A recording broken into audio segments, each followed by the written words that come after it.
from NPR stations.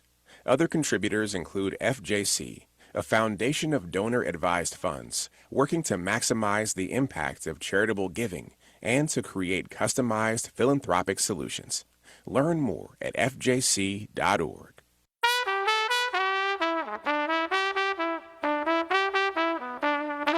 This is Charlotte Talks. I'm Mike Collins. The Mecklenburg County Commission has a lot on its plate. They're facing a mix of economic, social, and political challenges. Rapid growth and development has increased the demand for infrastructure, housing, and public services. The county also finds itself in the middle of a debate it believed had ended over the I-77 toll lanes. Mecklenburg first joined other area governments in rejecting NCDOT's proposal, but now, after threats to seek repayment of money already spent on the project, which were written into the state budget bill, some municipalities, including Mecklenburg, are reconsidering their opposition, and the deadline for that decision is looming. Meanwhile, hostility towards the proliferation of data centers is growing, and governments are studying whether it makes sense to provide incentives for those facilities or to withhold them. They're even considering whether or not they want them in their jurisdictions. Mecklenburg County is in the middle of a debate on that topic, too. The state budget finally passed, but it was a long time coming, and the county had to deal with that uncertainty, even as it dealt with revenue shortages of its own. And then there are concerns about ongoing ICE operations and the federal government's unwillingness to cooperate with locals. Plus, the county health department recently came under investigation by the state for the death of a 6-year-old. We're going to explore all those topics this hour with the chair of the Mecklenburg County Commission, Mark Jerrell, who also is the District 4 representative on that body. Welcome back to the program. Good morning. Thanks, Mike. Good morning. Great to be here. Let's start with the toll lanes. Mecklenburg County joined other members of the Charlotte Regional Transportation Planning Organization in withdrawing their initial support for those toll lanes as proposed by NCDOT. Take us back. Why did you reach the decision to withdraw that support? Well, if you go back even further than where you're starting, we actually voted against the project from the very beginning. Okay. Yeah, so our board voted when it was first presented. We voted against it. We were concerned about things like equity, who would have access. We didn't know all of the details that we know today, but we have maintained the same position that we started with. So our position certainly hasn't changed since the very beginning. So to be clear, you voted against the you didn't support it from the beginning, meaning that you didn't support it even before you knew what the final plans were. Absolutely. Okay. Yep. Those who voted to reverse their support for the lanes were at first threatened with having to pay back something like $60 million, their weighted portion of that $60 million, which was used for the design of the project. And that threat caused the town of Monroe and Cornelius to change their minds. And now, thanks to Mecklenburg-Iredell Republican Senator Vicky Sawyer, that threat is law because it is written into the budget bill that just passed. And members of the CRTPO are facing a deadline that I referred to reverse that decision. When this was first floated as an idea, the commission reaffirmed its opposition to a plan that you called a power grab. And in July, you said, our stance hasn't changed. You just said it again. We're going to continue to stand with the community. We're going to stand with making sure our community is connected. What does that mean, connected? Well, it means a couple of things. If you take a historical look, when you had these issues of interstate highways and, they've divided communities. And so I think in this particular case, history matters. Particularly, they've impacted communities of color, communities that are socioeconomically disadvantaged that don't typically have a voice. We've divided communities. Certainly in the 21st century, we should be bringing communities together, not dividing communities. History matters. We need to take a page out of that book and figure out ways where we bring communities together. We don't displace people. We listen to residents. I think the rollout was a debacle. The rollout really did not provide the level of community engagement or transparency that was needed for us to make adequate decisions at the local level. And so we could not support from the very beginning. NCDOT was proposing at one point, I guess they still are, a double-decker highway with Hmm. toll lanes on top of the regular lanes, and there was pushback to that because that would make an incursion into neighborhoods on the west side of town, on the Right. west side of I-77, but also because of the noise and the ugliness they believe would happen as a result of having this big, tall thing in their backyards, essentially. Some of those residents have suggested burying the whole thing. That's probably not going to happen because it's just cost prohibitive. But and the idea would be to pave over the highway and make it a connecting make it connect into uptown with parks and trails and things like that. Would the commission be in favor of that approach? Well, I would say the short answer is yes. Any approach that does not displace, any approach that connects communities is something that we would certainly consider. We want to look at all of the implications, though. Again, what we're asking and what we've asked for, and our representative is Vice Chair Altman on CARPO. What we've asked repeatedly and what the community has asked for is an alternative analysis so that we can understand all of the options that may be available. This sort of piecemeal approach, and it's not really working for the community. And so we think an alternatives analysis is needed. Let's see all of the options. Let's put them out there, and we need to have robust community engagement as we move forward. The process has to be transparent, but we're going to be open to any option that benefits the community. But one of the things that we're not going to do is, as we're thinking about I-77 and this 11-mile stretch and on this corridor, we're not going to prioritize people coming through the community over people that are actually in the community. Who's here matters.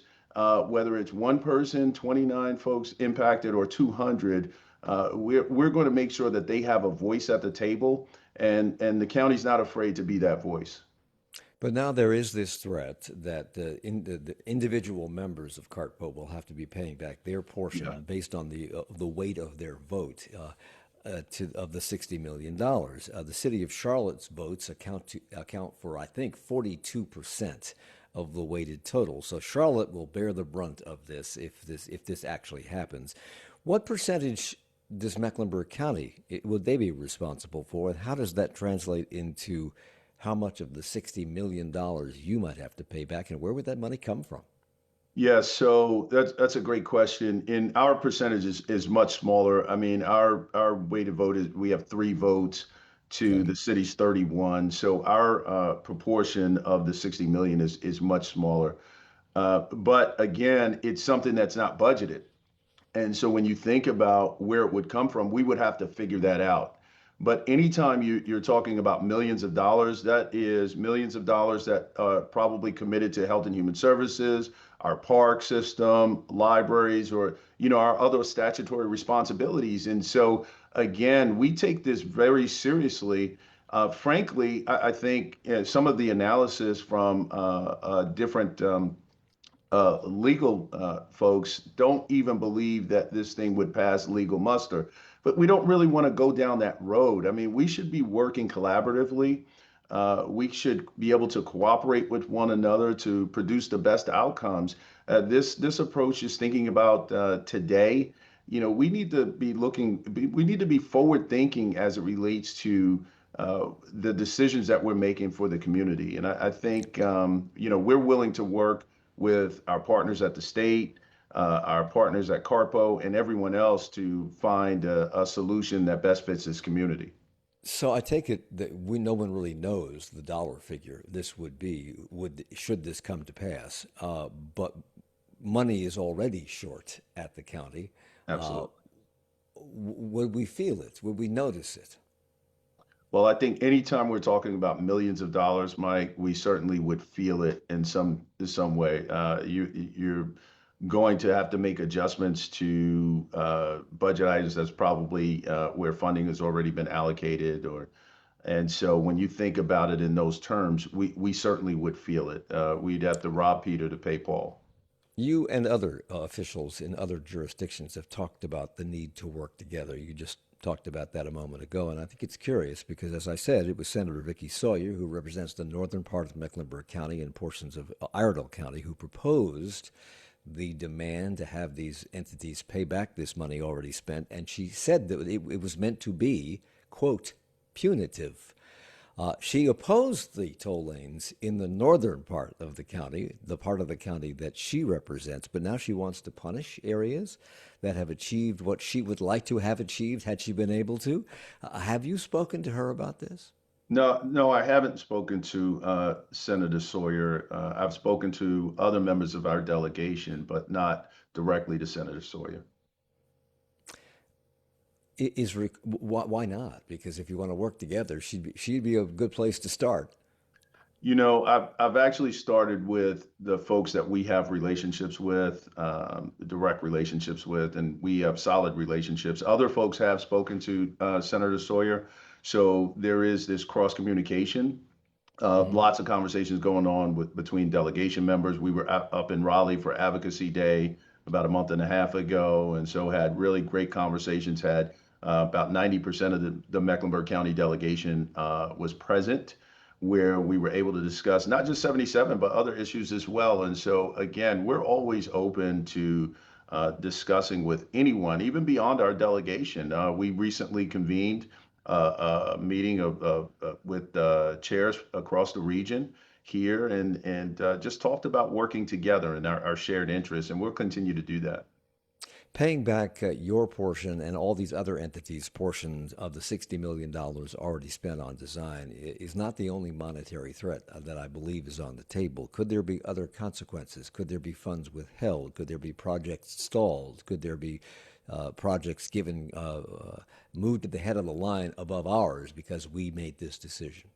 I think that's fair to say that it could be, which would really be a shame. I think when you broaden this out and you think about it from a macro level, local communities have to be able to have the authority to make decisions about what's best for their communities and our community.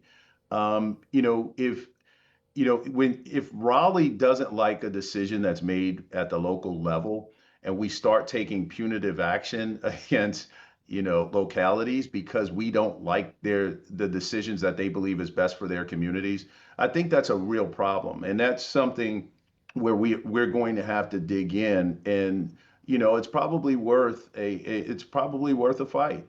We cannot allow, I mean, we have to maintain a level of local control, even though we are in a Dillon rule state. And so there shouldn't be punitive action against localities because Raleigh or certain folks in Raleigh don't like the decisions that we believe are best for us. For people who don't know, Dillon rule, it means that the state legislature is supreme. They have the final say on many things in that maybe people think the local government should have the Right. final say on. What makes us a Dillon rule state, and can that be, because this keeps coming up, not just this issue, it keeps coming up on a lot of issues. What makes us a Dillon rule state, and can it be changed? Well, I think that's a great question. I'll leave it to the experts to say exactly if it can be changed or how. I assume it could be changed. I don't know the mechanism to change that. But I think a lot of folks in our community come from other communities that where they have this strong mayor system, and they're used to a different approach to government. Obviously, we're a manager-led government. Our board is oversight. Council works the same way. School board same way, and so. We are an extension of state government. We can do no more than what they allow us to do. And so that's the way it's been set up, and don't know if it needs to change. If this project gets voted down, alternatives have to be proposed because it seems to me congestion's only going to get worse, and we'll talk about that with County Commission Chair Mark Jerrell when we come back. It's Charlotte Talks on WFAE.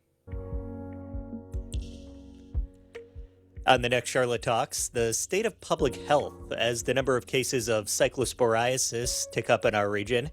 We also talk about HIV.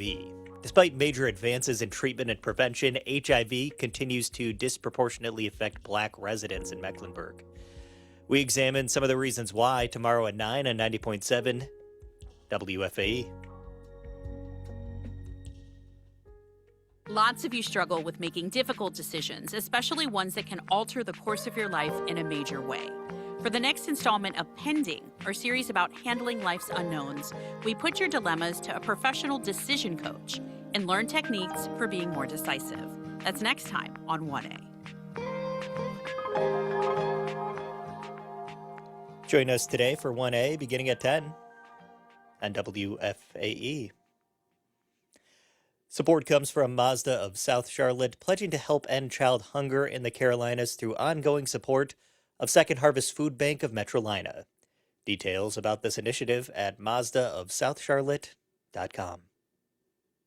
And by the Carolina Bio-Oncology Institute, specializing in providing quick access to immunotherapy clinical trials for patients with metastatic cancer, offering clinical trials to stage 4 cancer patients. More information at carolinabioncology.org.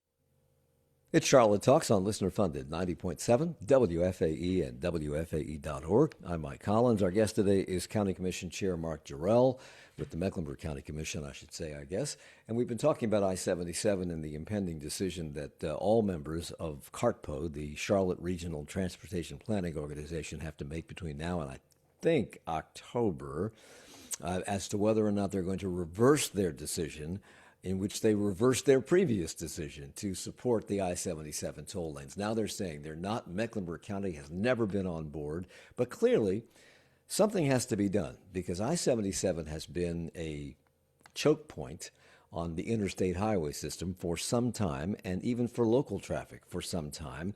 And with our continued growth, it's only going to get worse if we do nothing. You have said, Mark, that no one is saying that we shouldn't address congestion. No one is saying it's not a problem. What we are saying is that we shouldn't be repeating the mistakes of the past. You said that this morning.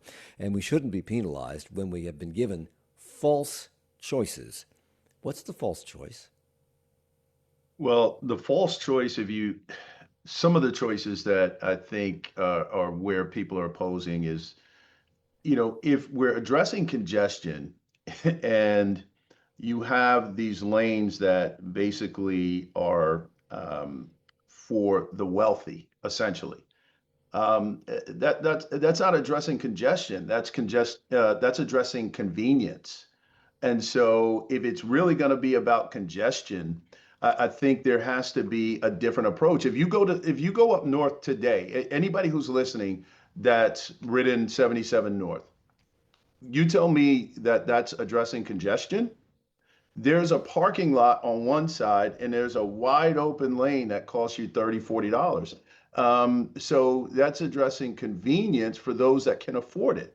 And so, as we take the approach of 77 South, if we really want to address congestion, let us understand all of the options that are available, not just a lane that allows people not to be inconvenienced, and particularly those that can afford it. So we've got to look at congestion comprehensively. We've got to look at it in a way where we're really moving people. And if we know that we're going to be north of 200,000 plus cars on this corridor in the next 20 years or so, let's really address congestion, not convenience. So do you or anybody on County Commission, or has anyone presented to County Commission a better idea than the one that has been proposed or the ones that have been proposed, an idea that is also realistic in terms of cost? Yeah, well, I think we're seeing different organizations throughout the community. Sustain Charlotte has chimed in on this. Action and C has chimed in on this. Other organizations have certainly chimed in on this. But frankly, I'd like to see NCDOT chime in on this, right? It would be great for the experts or for us to have an independent analysis around what are those other options? What can we do to really address congestion, not necessarily take a plan that was baked in 2007 or 2014. If you think about how things have changed since this plan was baked, the world has changed. And so applying something from 2014 to 2026 that will be built in 2036 or finished in 2036, we're going to already be behind the 8 ball. We need to get ahead of the curve, make sure we're truly addressing congestion, truly moving people in the fastest growing community in the country. So that is all we're saying. And I would like NCDOT to lean in, and I believe they're having talks and doing what they need to do at this point. So we're here to listen. Well, that was my next question. Have you or other civic leaders in all these municipalities involved in CartPo or members of CartPo had conversations with NCDOT, with House and Senate leaders, with the governor, who I don't think is on board with this particularly, but I'm not sure he can do much about it. Sure. So there are a lot of conversations going on. I've talked to the governor, talked to the secretary. Other leaders have done the same thing. And so, to your point, I don't believe the governor is certainly not on board with the punitive action. But again, this a solution to this issue is going to take leadership at all levels, and there Well, are a lot of conversations going on right now. North Carolina Department of Transportation, NCDOT, falls under the purview of the governor's office. Can he do something about this? Either make them not charge you the money, although it's written into law, or force them to come to the table with a better plan. I'm going to let the governor speak to what his authority is. I'm not, it seems to be a little hazy around what level of authority that he has. Certainly, NCDOT falls under his purview, but to the extent that he can, reverse what's in the budget that was already signed, I don't even think that that's a possibility. So there is a 90-day clock on this decision. That there's some question about when that 90-day clock began, because it may have begun when the law was written. It may have begun when the law was signed by the governor into law, the budget bill. But I know that would make it fall somewhere in October for this decision to come down. And on September 23rd, CartPo is likely to take a vote on this. What are you hearing from other members of CartPo from other areas like Cornelius? Well, Cornelius is already out of it, but Davidson, Huntersville, Charlotte, et cetera, about what decision they may come to in the light of the need to make this decision now. Yeah, I think what I'm hearing, there's a lot of concern. The punitive action could potentially just really impact budgets in a way that where Mecklenburg County can find ways to absorb that impact. The budget to our smaller municipalities would be really severely impacted. So they've got some real decisions to make, and some tough decisions to make. But I will say this as chair of the board, and I feel like my colleagues would feel the same. We want to do everything that we can to support our towns in helping them navigate this situation and support them with resources, information, and any way that we can help and lean in, we certainly will. We have great relationships with them, and we'll continue to help. Well, Charlotte bears the brunt of this, 42% weighted vote on the council. So their chunk of change would be the largest should this Yes. come to pass. And they're one of the towns that fall into Mecklenburg County. Yeah. I know you can't speak for the city, but can the city afford it? Yeah, you know what? I don't want to speak for the city, but I would assume, just being in this space, Mike, that you know, $30 million hit or whatever that number is, that's so significant that it would certainly adversely impact what they're trying to do.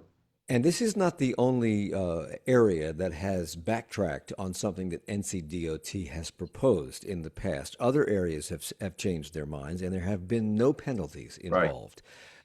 Vicki Sawyer brought this to the table, one of our representatives in the state Senate, and she meant for it to be punitive. Do you understand that? I don't. Wow. Okay, so let's talk a little bit more about the long arm of the state, because as you mentioned, we are a Dillon rule state. So the commission has called the move by this state to require payback a power grab. And you have said that we should actually have a say over what's good for us at the local level, and that you wish that that would be respected by others that are outside the community, meaning the House and Senate, and that you would wish that they would listen to the voices of your constituents here in Mecklenburg County. But this is not the only intrusion into local affairs that the North Carolina General Assembly has recently floated. They also want to limit property tax increases. Now, there are a lot of people going, yes, yay, do it. There will be a proposed amendment on the ballot in November to amendment to the state constitution that would allow the General Assembly to pass laws limiting how much property taxes can increase. What's your take on that? Yeah, so to your point, you would have a lot of folks that certainly would support that. We certainly can't support that. And I'll tell you why. 64% of the county's revenue comes from property taxes. So, and we also feel like we are in the best position to understand what the needs of our community are. And so we have very limited levers already. And when you think about it, any limits would really impact the services. If you think about health and human services, if you think about funding for education, our park system, libraries, all of these services that we provide could be adversely and severely impacted. And again, we know that we're in the best position to do this. I mean, Mecklenburg County residents are already footing the bill for unfunded mandates from our state partners to the tune of $500 million a year. And so to continue to add on to that certainly will adversely impact residents of Mecklenburg County. To be clear, when you say unfunded mandates, the state is saying you must do this, but they're not providing any money to help you do it, so you have to come up with the money to do that. Is it Gotcha. also true? Is it also true that some of the obligations that the state normally shoulders, like road repair and other services, schools, for instance, are not being funded fully by the state, and therefore the county is already stepping in to fill the gaps? Without question, I mean, and you talk about public education in schools, certainly that out of that $500 million, I mean, the 90% of that is funding public education. This is also, we heard from Superintendent Hill not too long ago with talking about the impact of this particular legislation. And currently, the county funds about 700 teachers that this could potentially impact. So when we talk about education, we're talking about taking the teachers taking a hit. This is, we're going in the wrong direction as it relates to education. We should be funding it at higher levels, not taking away. And we certainly don't need to be taking 700 teachers, out of the equation. The wording in this constitutional amendment that will be on the ballot in November, when you read it, it just seems open-ended to me. Voters are not voting on capping taxes at any particular set amount. They're giving the General Assembly the power, if they vote yes, they're giving the General Assembly the power to limit or to set a limit at some unknown level somewhere in the future. There is no indication in that proposed amendment to indicate whether this cap would be applied every year or per each property evaluation cycle. There's no indication that counties could appeal the cap or overrule the cap if residents say they want more services, which you cannot provide with the money coming in and you need to raise the taxes. There's no indication that you can ask if the cap can be removed permanently, temporarily, or in a case-by-case basis. What are we voting on? Is it wise to be voting on something we have no information on? Absolutely not. I mean, I think it's a brilliant point that, this ambiguity that we're dealing with is certainly not advantageous to the voters. And I think it could have, some really devastating impacts on, and it's not just Mecklenburg County. Our state association of county commissioners opposes this. It's a bipartisan. We have Republicans and Democrats alike are aligned in the overwhelming majority of counties. Resolutions have been passed in, counties that are majority red and counties that are majority blue. And so we all understand what these implications are. And the public really needs to be educated. Because Mecklenburg County is a high-growth, high-service, high-debt county, some believe that we would feel the impact of this, if it goes through, more strongly than most of the other counties in the state, and there are 100 counties in the state. But it's also alleged that we weren't the impetus for this proposal. Do you believe that this impact to us, should this pass, is an unintended consequence, or was it a slap at us and maybe Wake County?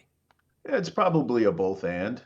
I think, my understanding in what you've stated is that the impetus may have been, come from other places. But certainly, I think when the way certain partners in Raleigh look at urban counties, I don't think that the lens is dialed in the way we need it to be dialed in. What we contribute to this state, 21% of the economy is driven through Mecklenburg County and by Mecklenburg County residents.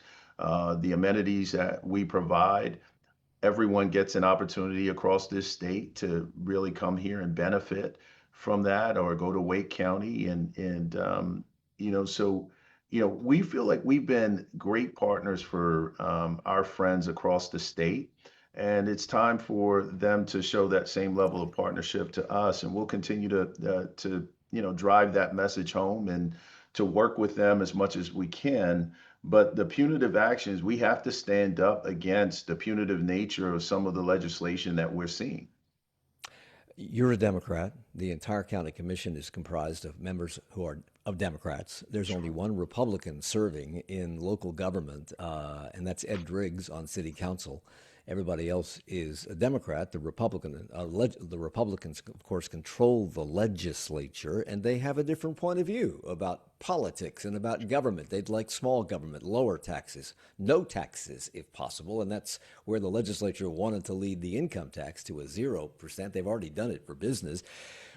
But people look at taxes as a burden.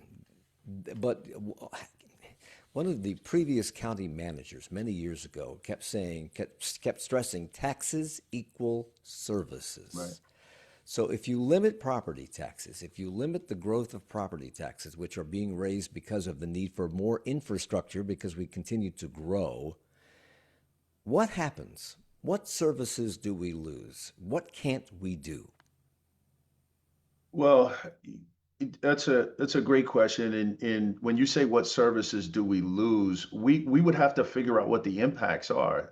We've got a rapidly growing community, but I can tell you what the services that we're statutorily responsible for as it relates to our libraries or education or health and human services, again, our parks, public health, is huge. So, we would have to make sure that we can maintain those core services, and at the same time, other ways that the county has been trying to lean in. Think about how the county has leaned in with respect to affordable housing, economic development, these issues and efforts around economic mobility where we've made investments, land acquisition. All of these areas would certainly be impacted as we have more budget constraints. And so, we feel like we are leaning in the places where, that have contributed to this rapidly growing community where people want to be. And, that certainly those areas that I just mentioned would be impacted. The high growth counties like Mecklenburg and Wake probably have a very different point of view on this than some of the smaller counties. Would that be accurate? I only have 20 seconds. Would that be accurate? I think it's a mixed bag. I think it's a mixed bag, but I can tell you again, generally speaking, there's unanimity across our state association around some of the legislation that we've seen.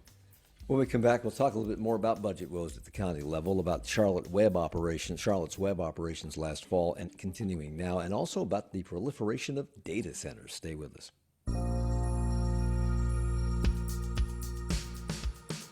Coming up in 20 minutes, how did you celebrate July 4th this year? What did the country's 250th anniversary mean to you? And what might the next 50 years hold for our nation? That's all on 1A at 10.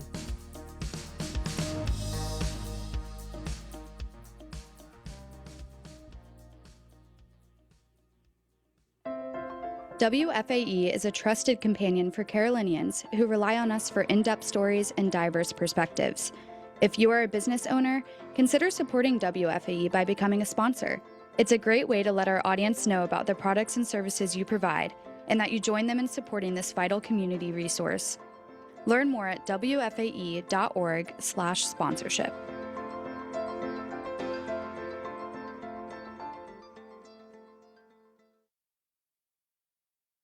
From vibrant murals to gallery openings and theater premieres, our Tapestry newsletter takes you behind the scenes of the arts and culture scene in Charlotte. Discover the people and ideas shaping our city's creative landscape. Tapestry delivers the stories, events, and insights that connect you to Charlotte's thriving arts community. Subscribe to Tapestry at WFAE.org/newsletters and never miss the stories inspiring Charlotte's creativity. It's Charlotte Talks on WFAE and WFAE.org. I'm Mike Collins. Mark Jerrell is with us. He's the chair of the Mecklenburg County Commission. We're talking about many things impacting Mecklenburg County. Data centers, Mark, have been spreading like wildfire through cities and towns across the country. At first, they were welcomed and given tax breaks and other incentives. But now, attitudes have begun to shift. And Charlotte, the city of Charlotte, has joined other localities in enacting a moratorium on any new data centers while they study what they do to the environment, to water quality, to water usage, to electricity rates, and other aspects of their operations. In May, the Mecklenburg County Commission began weighing whether to take a position on this debate. Did you reach a conclusion? Well, we just received information from staff to understand what our scope would be, and frankly, there's not impact from a county perspective. The city has the majority of that geographic area that where data centers could potentially be even planned. So, we understand that the impacts to the community are negative in a lot of respects, depending on the level of data center. And so what we want to be able to do is have that information, be able to support the community, make sure that we're educating and providing the right level of information because, again, people are concerned. A lot of people don't want them in their backyard, and I can understand the reasons why. Cities have zoning ordinances that they can apply to these facilities. What tools, if any, does the county have? Well, that's what we were trying to talk through in the meeting that you referenced. That's what we were trying to figure out. And certainly in the extraterritorial jurisdictions, or also known as ETJ, that's where our scope of authority lies. And so, that's what we're trying to look at. What are those tools that are in our tool belt? But we do believe starting with education and understanding the impacts is the right place to start for us. As with almost everything, there are two sides to this coin. There are those who are very concerned about the rising electric rates driven by these facilities, by their overabundant use of water, the noise pollution that perhaps they create, etc. And so there's an urgency to this on many people's part, but they also are needed. Let's be honest about this. Every single thing we do goes through these data centers today. It's not just big data crunching numbers. It's every time you swipe your credit card. It's every time you stream a Netflix film. This program right now is going through the internet, and people are consuming it that way through data centers across the country. Commissioner Elaine Powell said in May that there is an urgency for the county to take a position, but there's also this urgent need for these digital needs to be taken care of through these data centers. So as you talk to other people in other parts of the country, has anybody come up with a workable solution to this? Not that I've seen. There's a commissioner out of Loudoun County, Virginia, who has put out a paper. They have the most data centers in the country per capita. And so we get an opportunity to go to different conferences and to connect on topics like this to see how people are addressing them. And I'll tell you, no one has found that silver bullet in the right way to address them. And it seems to me, and talking to colleagues from across the country, that the concerns are certainly rising. We do know that there's a need, to your point, but some of the impacts are certainly very concerning and alarming. So ICE operations, speaking of concerning and alarming, ICE operations in Charlotte last fall disrupted the lives of many people in the immigrant community here. 30,000 school children stayed home for days, businesses closed, individuals were apprehended on the streets of Charlotte, in parking lots, at retail locations, often dragged out of their cars and simply taken away. Do we have yet a full accounting for those people who were taken away, where they are, what they've been charged with? Do we know how many people were removed, arrested, confined, deported? We don't. And I'll tell you, one of the reasons for that is because, this was not an operation where there was coordination with us at the local level. Not only coordination, but any level of communication. Again, when you talk about the impact that this had on the community, there was a physical impact. People living in fear. There's an impact, like you said, an economic impact with businesses being closed. We had residents and citizens being profiled, and it was a very, very sad commentary, and something we don't support. And it continues.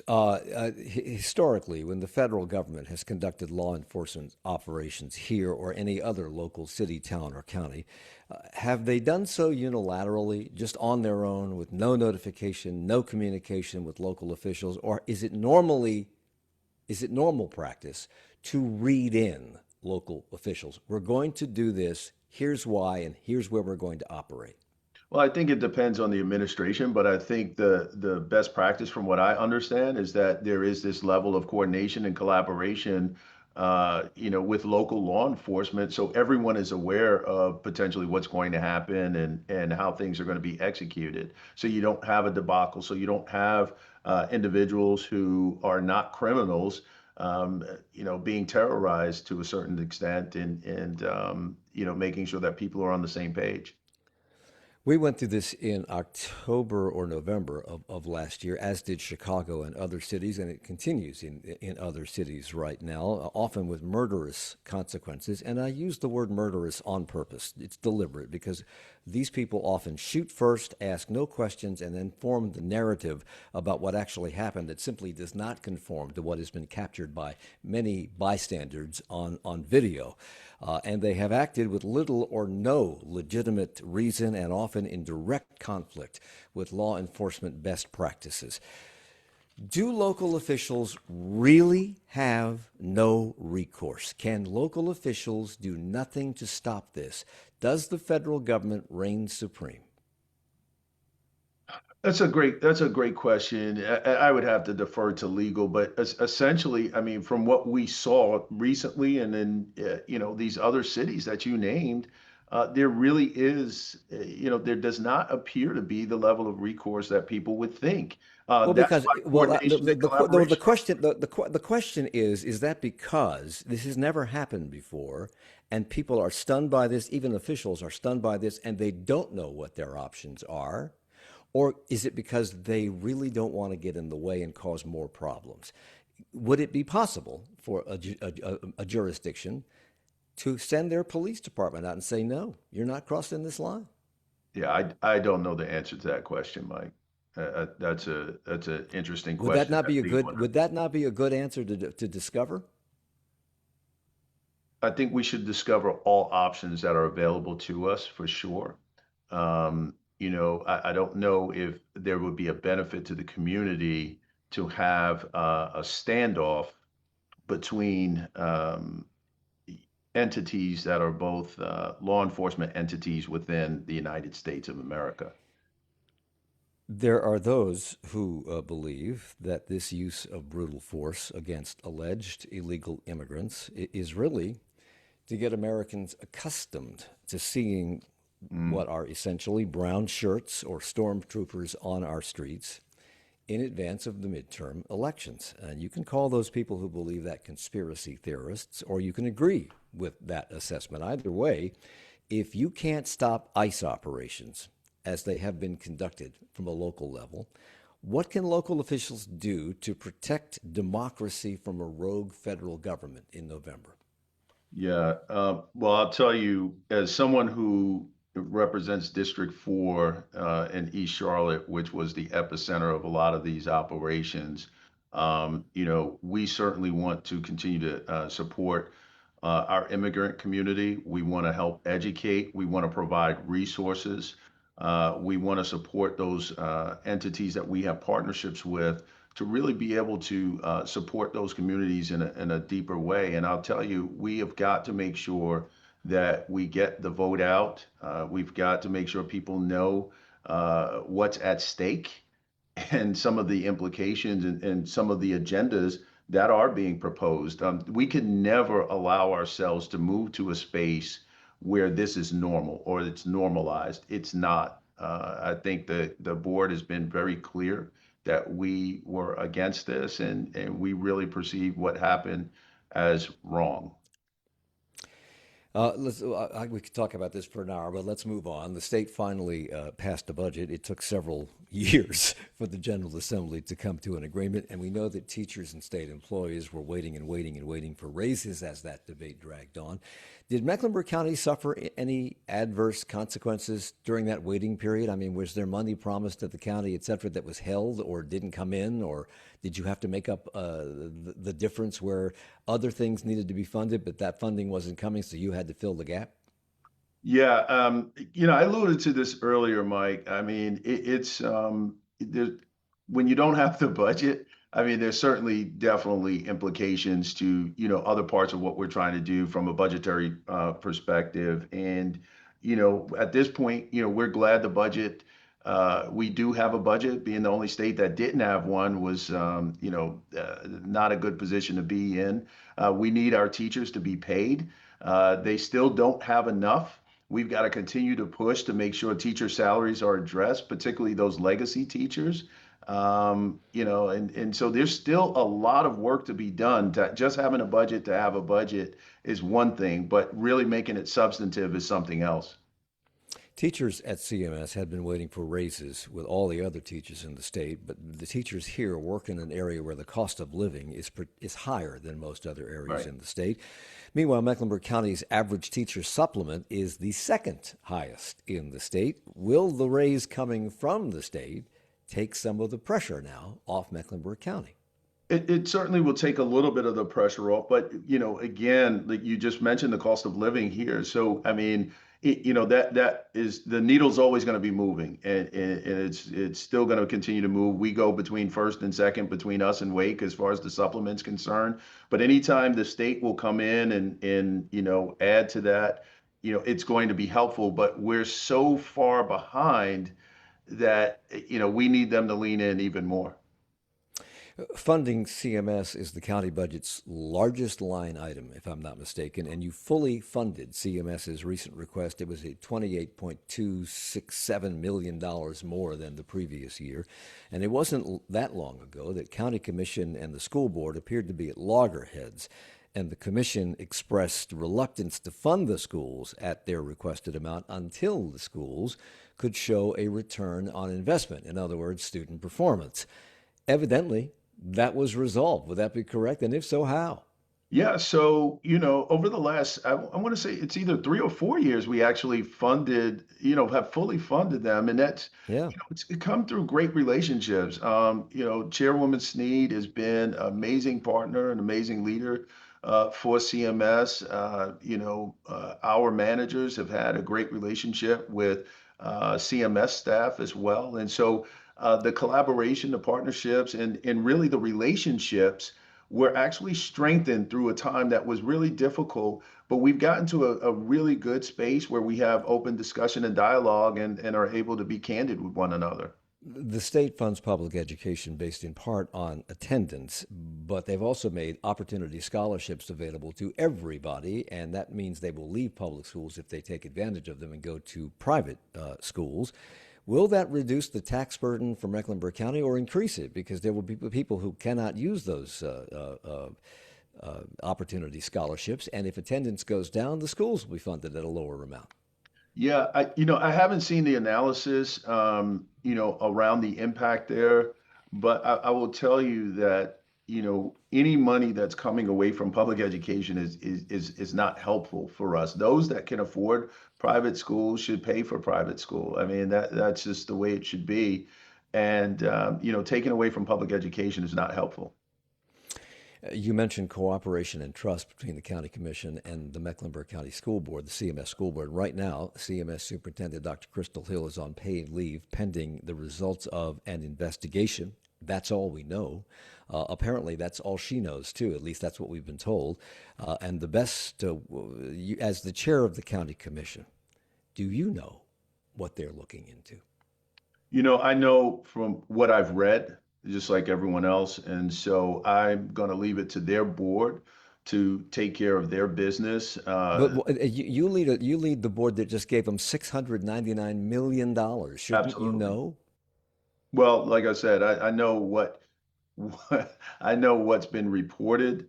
I know that they're dealing with a personnel matter that, does not allow me to be read in to the extent that they are read in.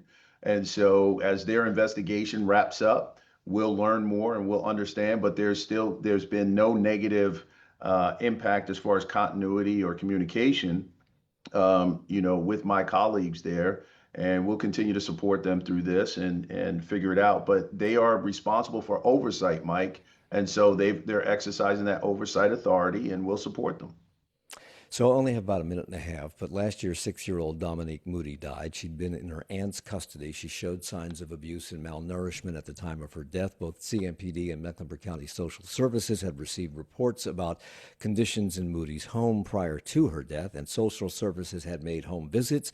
Still, she was left in the home, and as a result of this, I know that several people at DSS have lost their jobs, and the state not only launched an investigation into this, but it also passed the Dominique Moody Safety Act, which establishes a new statewide team to review the most serious child welfare cases across the state. From your perspective, knowing what you know, whether from your own internal discussions or from news reports, how could this have happened?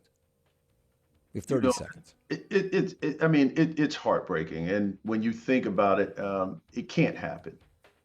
It can't happen. It shouldn't happen. And I'll tell you, we're going to do everything that we can. We're going to make sure that we're participating in this and get this corrective action plan right and correct. And the law is not only going to be good for Mecklenburg County, but it'll be good for all the counties across the state. Children are our most valuable resource. Mark Jerrell is the chair of the Mecklenburg County Commission. Hopefully you'll come back and join us on a regular basis. Thank you for the hour. Thank you. Charlotte Talks with Mike Collins is a production of 90.7 WFAE. Support for Charlotte Talks comes from Mazda of South Charlotte. Our executive producer is Gabe Altieri. The senior producer is Sarah D'Elia. Our producer is Chris Jones.